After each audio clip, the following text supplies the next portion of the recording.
sebetulnya dalam kacamata kami, melihat bahwa memang kondisi terkait dengan suku bunga Bank Indonesia 7 days before repo ini biasanya akan mengacu atau meninjau beberapa hal. Pertama dinamika perekonomian global terkait kebijakan suku bunga acuan Bank Sentral Amerika, target inflasinya, serta perekonomian domestik. Terutama kalau kita dalam kasus ini menjelang kenaikan harga di bulan Ramadan. Di tataran global memang tingkat inflasi menurun, tapi laju penurunannya belum cukup signifikan. Sehingga untuk mencapai target yang ditetapkan, sebagai contoh misalnya inflasi Consumer Price Index Amerika di Februari masih di tingkat 6%. Ya. Indikator pengukur inflasi lainnya yang merupakan referensi The Fed, yaitu Core Personal Consumption Expenditure Index, berada di tingkat 4,7% pada Januari. Keduanya jelas berada jauh di atas target inflasi 2%. Hal sama terjadi juga di Eurozone area dengan inflasi 8,6%, jauh di atas target 2%. Inggris sama. Sehingga ini memang menjadi salah satu faktor yang sebenarnya membuat beberapa pelaku pasar melihat bahwa kemungkinan sikap hawkish di The Fed ini akan juga di copy paste di Indonesia, karena sejujurnya salah satu acuan yang dilakukan adalah memastikan Indonesia itu tetap kompetitif, menjaga spread-nya atau interest rate differentiation antara Indonesia dengan negara sekitar maupun Amerika itu sendiri, untuk menjaga tadi capital outflow dan lain-lain. Ya. Tapi memang di negara berkembang ini untuk isu inflasi antara tingkat inflasi dan target itu cenderung lebih kecil atau tipis ya selisihnya. Sebagai contoh, Tiongkok misalnya inflasi berada di tingkat 2,1%, di bawah target 3%. Malaysia juga sama, mencatat 3,7%, hanya sedikit di atas 2,8, targetnya di 2,8,3. Sehingga saya rasa apa yang dilakukan Bank Indonesia ini juga melihat bahwa efek dari apa yang terjadi ataupun spread dari targeting inflation kita masih aman dari jarak itu. Jadi memang ini sangat melihat terus. Tambah lagi inflasi kita kan tercatat di Februari 5,47%, hanya sedikit di atas 2-4%. Sehingga kalau dari kacamata kami bahwa apalagi ini kan kalau kita melihat BI rate ini ada keseimbangan antara yang pertama we are on the right track dalam rangka bagaimana memastikan inflasi inti tetap berada di kisaran 3-1% dan inflasi IHK kembali ke dalam sasaran 3,1% kalau bisa di semester 2 2023.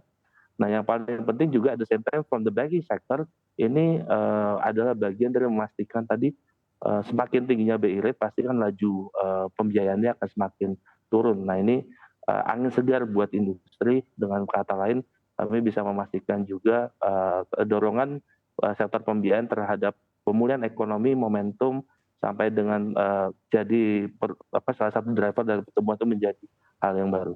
Dan paling penting juga memang yang dua hal. Yang pertama, cyclical kenaikan harga BBM ini juga sudah lewat. Mereda. Inflasi secara bulanan cenderung mencatat rekor tertinggi itu nanti bulan Ramadan, sehingga driver pertumbuhan itu akan terjadi.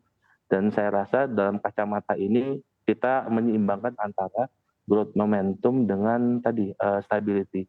Dan saya rasa sudah tepat apa yang diambil oleh Dewan Gubernur untuk memastikan tadi kita tidak kehilangan momentum, riding the wave on pemulihan dari demand domestik dengan memastikan tadi rate ini berada di level yang tidak destruktif terhadap pertumbuhan pembiayaan, tapi ada same time memastikan bahwa target penurunan inflasi, menjaga inflasi ini dapat dilakukan. Seperti itu, Mbak. Baik Mas Banjaran. Jadi memang melihat seluruh faktor yang ada, memang 5,75% ini sudah memadai sampai akhirnya juga harus ditahan, karena kita ketahui juga seperti yang dikemukakan oleh Gubernur Bank Indonesia, memang kenaikan yang sudah begitu agresif dari Juli 2022, 225 basis poin ini sudah memadai, mengingat ada begitu banyak indikator makroekonomi yang dirasa juga masih begitu resilient. Terima kasih Mas Banjaran. Saya akan balik sedikit ke Mas Putu. Mas Putu, Anda melihatnya dengan akhirnya ditahannya BI 7 days reverse repo rate ini, tanggapan tersendiri apakah menurut Anda ini sudah menjadi kebijakan yang cukup tepat? Ya, saya rasa memang kebijakan yang diambil sudah cukup tepat ya. Saya rasa tadi Pak Banjaran juga sudah menjelaskan banyak kayak gitu. Yang pertama, inflasi di Indonesia memang sudah terkendali.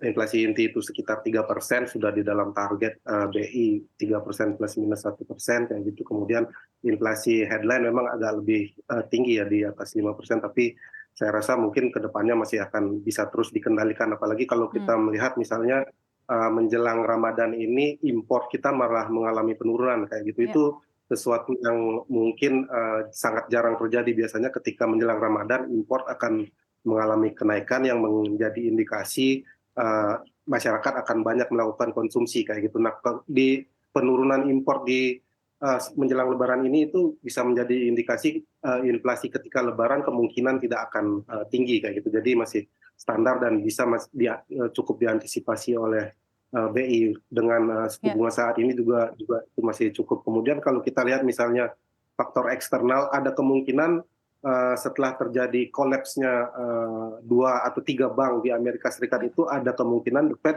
tidak akan agresif lagi menaikkan suku bunga kayak gitu. Bahkan beberapa analis maupun ekonom dan pasar juga melihat ada peluang kalau The Fed sebenarnya sudah tidak akan lagi menaikkan suku bunga walaupun probabilitasnya masih sekitar 30% ya.